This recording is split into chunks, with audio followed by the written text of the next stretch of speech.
இன்னைக்கு நிறைய பேர் இங்க வந்து ஸ்மால் பிசினஸ் பண்றீங்கல்ல, எஸ்எம்இ ஸ்மால் மீடியம் என்டர்பிரைஸ்ல இருக்கீங்க. ஒரு அற்புதமான ஒரு புத்தகத்தை கொஞ்ச நாளைக்கு முன்னாடி படிப்பதற்கான ஒரு வாய்ப்பு, ஸ்மால் இஸ் பியூட்டிஃபுல் அப்படின்னு ஒரு புத்தகம். ஜோ பர்லிங்ஹாம் அப்படிங்கிற ஒரு ஆத்தர் ஒரு புத்தகத்தை எழுதியிருந்தார். அவர் இன்னைக்கு என்ன சொல்றாரு, சார் எல்லாம் பெரிய பெரிய நிறுவனத்தை பத்தி எல்லாம் பேசுறாங்களே, உலகத்துல எத்தனையோ சிறிய நிறுவனங்கள் இருக்கு, அதை பத்தி புத்தகம் எழுதுறேன் அப்படின்னு. அதுல 14 நிறுவனங்களை பத்தி எழுதியிருக்கார். 14 businesses ஸ்மால். அந்த கம்பெனி ஓனர்ஸ், நான் பெருசாக இருக்க நான் விரும்பல, நான் சின்னதா தான் இருக்கணும். 200 பேருக்கு மேல எனக்கு ஆளே வேண்டாம், 200 பேருக்குள்ளதான் இருக்கணும். 200 பேர் இருந்தா அது குடும்பம். 200 பேர்த்த தாண்டிட்டா ஒருத்தனுக்கு ஒருத்தனை தெரியாது, எனக்கு அது வேண்டவே வேண்டாம். என்னோட ரெவென்யூவே $100 மில்லியன் தாண்டக்கூடாது, $100 மில்லியன் தான் நான் இருக்கணும். ஊரை தாண்டி என் பிசினஸ் போக கூடாது, அந்த ஊரோட தான் என் பிசினஸ் இருக்கணும். இது ஸ்மால் பிசினஸ்க்கான அடிப்படை, பர்பஸ் ட்ரிவன் லீடர்ஷிப் அப்படிங்கிறாங்க. இன்னைக்கு தலைமை பண்புடைய அடிப்படை எப்படி வந்துருச்சுனாங்க, பெரிது பெரிது பெரிதுன்னு போறதை விட சிறிது சிறிது சிறிதுன்னு லோக்கலைஸ்டா இருக்கிறது இன்னைக்கு ஒரு புது லீடர்ஷிப் ஸ்டைல். கம்யூனிட்டியோட இருக்கணும், என் மக்களோடு இருக்கணும், என் ஊரோடு இருக்கணும், என் மக்களுக்கு நான் செய்யணும், எங்க ஊர்ல இருக்கிற குளம் அதுக்காக நான் சப்போர்ட் பண்ணணும், எங்க ஊர் சுத்தி இருக்கக்கூடியவர்களுக்கு வேலை வாய்ப்பை உருவாக்கணும்.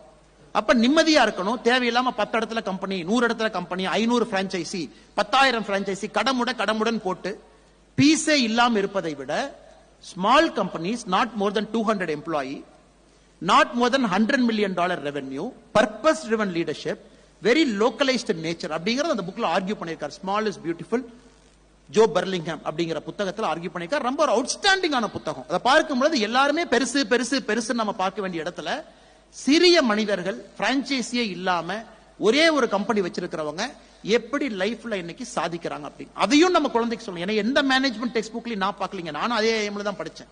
நீங்க திறந்தீங்கன்னா எல்லாம் $5 billion company, $10 billion company, $20 billion company, இப்படித்தான் கேஸ் ஸ்டடியா இருக்குமோ தவிர $100 மில்லியன் கேஸ் ஸ்டடி எங்கேயுமே நான் பார்த்தது இல்லைங்க. அப்ப குழந்தைக்கு என்ன வேகம் வேகம் வேகம் என்று சொல்லுகின்றோம் விட, அந்த குழந்தை வேகமா போறனாலதான் ரோட் டிராபிக் ஆக்சிடென்ட். வாழ்க்கை வேகமாகுது, ரோட் டிராபிக் ஆக்சிடென்ட். அதே வேகத்தோடு கார்ல உட்காரோம், வீட்டுல அதே வேகம் தட்ட கீழே போடுறோம், அதே வேகம் இன்னொருத்தர சண்டை போடுறோம், அதே வேகம் பொறுமை இல்ல, அதே வேகம் பக்கத்து வீட்டுக்காரங்கிட்ட சண்டை, அதே வேகம் காம்பவுண்ட் வால் வைக்கிறத சண்டை, அதே வேகம் செட்பேக்ல சண்டை, அதே வேகம் கிராமத்துல எங்க ஊர்ல வேலி போறதுல பங்காளிகளுக்கு சண்டை, அதே வேகம் கெடா முட்டிருச்சு எங்க கோழி எங்க வீட்டுல இதே பிரச்சனை. 2 பேர்த்த பேசாம இருந்தாங்க. எதுக்கு? 10 வருஷத்துக்கு முன்னாடி ஒரு ஆட்டுக்கடா வந்துச்சு, அந்த ஆட்டுக்கடா நம்ம கெடாயை முட்டுச்சு, நம்ம கெடா இறந்துருச்சு, யாரு பணம் கொடுக்கறங்கிற சண்டை 10 வருஷமா போயிட்டு இருக்கு. எஸ், அப்படித்தான் இன்னைக்கு நம்ம இருக்கும். இது எல்லாம் பார்க்க வேண்டிய கட்டாயம் நமக்கு இருக்கு. வாழக்கூடிய அந்த வாழ்க்கையை அர்த்தபூர்ணமாக ஸ்மால் இஸ் பெட்டர் அப்படிங்கிற மைண்ட் செட்டுக்கு வரணும், லோக்கலைஸ்டா வரணுங்க, கம்யூனிட்டி ட்ரிவன் லீடர்ஷிப்க்கு வரணும், பர்பஸ் ட்ரிவன் லீடர்ஷிப்க்கு வரணும், சீக்கிங் போகணும் லேர்னிங்ல இருந்து. இதையெல்லாம் செய்ய ஆரம்பிக்கும் பொழுது ஒரு பெரிய அம்பானி வேண்டும் என்று சொல்வதை விட 1000 குட்டி அம்பானிகள் வேண்டும். அந்தந்த ஊர்ல, அந்தந்த கிராமத்துல, அந்தந்த நகரத்துல, அந்தந்த கம்யூனிட்டியில, ராசிபுரத்துல, நாமக்கல்ல, சேலத்துல, விழுப்புரத்துல, கள்ளக்குறிச்சியில, ஹொசூர்ல, எல்லாமே இன்டர் கனெக்டட். ஒருத்தருக்கு ஒருத்தர் தெரியணும். ஒரு கம்பெனியில் இருக்கக்கூடிய 200 எம்ப்ளாய்க்கும் 200 எம்ப்ளாயி தெரியணும். குடும்பத்துல பிரச்சனை எம்டிக்கு தெரியணும். எம்டி வந்து சேர்ல உட்காரும் போதே 200 எம்ப்ளாயி அவங்க பிரச்சனை என்ன, குடும்பத்துல என்ன பிரச்சனை, அவங்க யார் அப்படிங்கறத ஒரு எம்டிக்கு தெரியற வரைக்கும் கம்பெனி கண்ட்ரோல்ல இருக்கும். யாரோ வர்றாங்க, 6 மாசம் இருந்தாங்க, கிளம்புனாங்க, டர்ன் ஓவர் வெரி ஹை, யாரு வர்றாங்க போறாங்கன்னே தெரியாது, சம்பளத்துக்கு இருக்கிறாங்க அப்படிங்கிற எண்ணம் வந்து விட்டாலே அந்த கம்பெனி என்ன பர்பஸ்க்காக அந்த கம்பெனி இருக்குதுங்க, யாருக்காக அந்த கம்பெனி இருக்கு?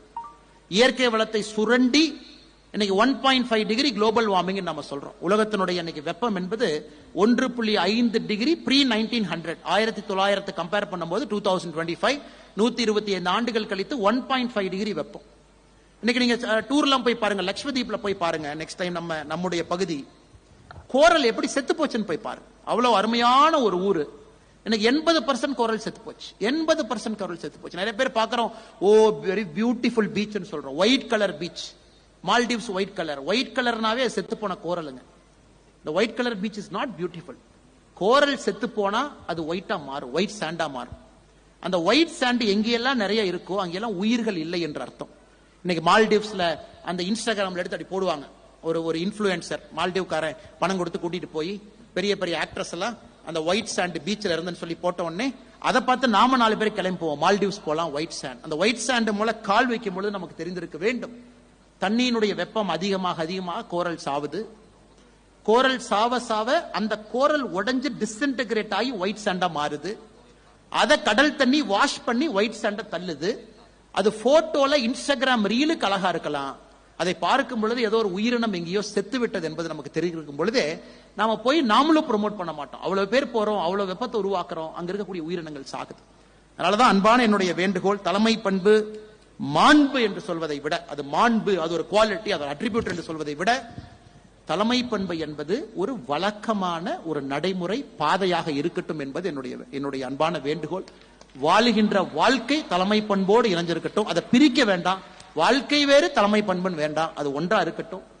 சின்ன விஷயத்தை எடுப்போம், மிகச் சிறப்பாக செய்வோம், சமுதாயத்திற்காக செய்வோம். பர்பஸ் ட்ரிவன் லீடர்ஷிப், கொஞ்சம் இன்டெகிரிட்டியை மெயின்டைன் பண்ணுவோம், ஹானஸ்டை மெயின்டைன் பண்ணுவோம். வண்டியில போறோம் அப்படின்னா அடிப்படையில் உட்கார்ந்த உடனே சீட் பெல்ட், அடிப்படையில் உட்கார்ந்த உடனே நோ செல்போன், அடிப்படையில் உட்கார்ந்த உடனே மெயின்டெனன்ஸ். ஏன்னா ஒரு சின்ன உதாரணம் தாங்க ரோட் டிராபிக் ஆக்சிடென்ட். 460 பேர் டெய்லி சாகுறாங்கன்னா நம்முடைய கடமை எங்கேயோ ஒரு இடத்துல ரோட் டிராபிக் ஆக்சிடென்ட்டை நாம ஸ்டாப் பண்ணணும், சிக்னலை மதிக்கணும், ஓவர் ஸ்பீட் நம்ம பண்ணக்கூடாது.